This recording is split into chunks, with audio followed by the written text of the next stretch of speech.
Le cerveau, c'est l'organe qui dirige toute ta vie.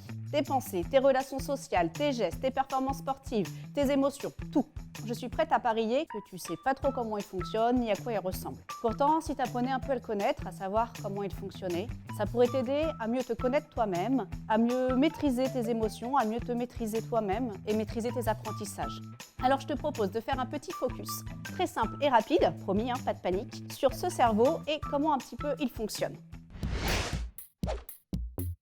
Ton cerveau est bien protégé par les os de ton crâne et dans un liquide dans lequel il baigne, qui s'appelle le liquide céphalorachidien. Ce cerveau, il travaille avec deux autres grandes structures avec qui il est étroitement associé. Il y a le cervelet, qui est une petite structure qui sert un peu de sas de contrôle, en fait, qui vérifie ce qui rentre et ce qui sort du cerveau. Et le tronc cérébral, qui lui, il va surtout jouer dans les automatismes et entre autres qui va réguler ta respiration et ton rythme cardiaque. À la suite de ce tronc cérébral, il y a ce qu'on appelle la moelle épinière, dont tu as certainement déjà entendu parler, qui circule dans ta colonne vertébrale. Et de cette moelle épinière partent différents nerfs.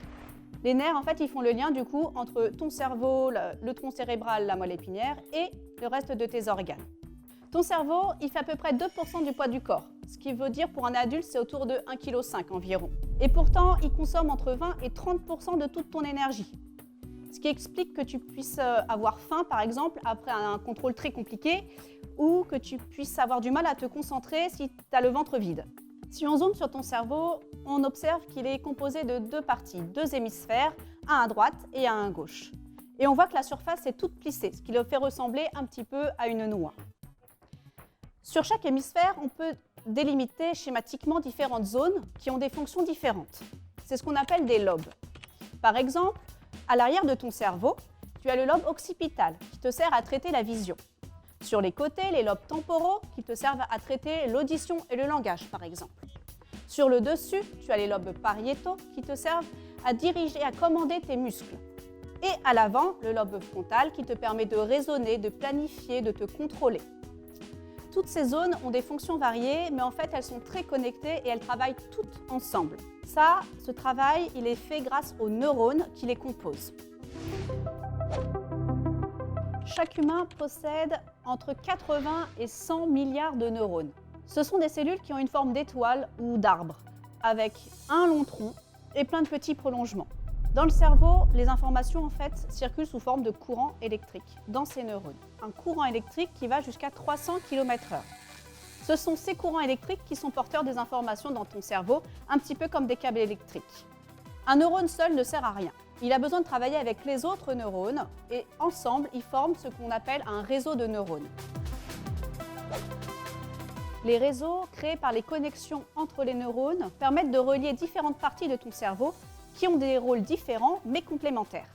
Par exemple, si tu veux écrire quelque chose, tu vas forcément avoir besoin de la zone de ton cerveau qui permet de voir, mais aussi de la zone de ton cerveau qui permet de commander ta main, mais aussi la zone de la mémoire de tes lettres et des mots. À la naissance, tu possèdes déjà tout ton stock de neurones, mais en fait, les connexions ne sont pas encore vraiment établies. Il n'y a pas beaucoup de connexions. C'est en grandissant, en apprenant, en vivant différentes expériences que les connexions vont se créer. S'il y a un réseau que tu utilises beaucoup, comme par exemple la lecture, que tu vas beaucoup utiliser tous les jours, ce réseau, il va être petit à petit renforcé. Il va être de plus en plus rapide. C'est un petit peu comme si tu transformais un petit chemin de campagne en grosse autoroute à force de l'utiliser.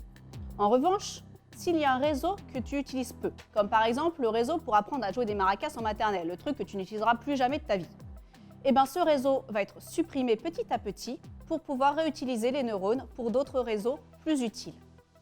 Ce phénomène de remaniement permanent de ton cerveau en créant ou en enlevant des connexions et des réseaux est un phénomène qu'on appelle la plasticité cérébrale. Ce que tu dois retenir de tout ça, c'est que les neurones forment des réseaux qui relient les différentes parties de ton cerveau.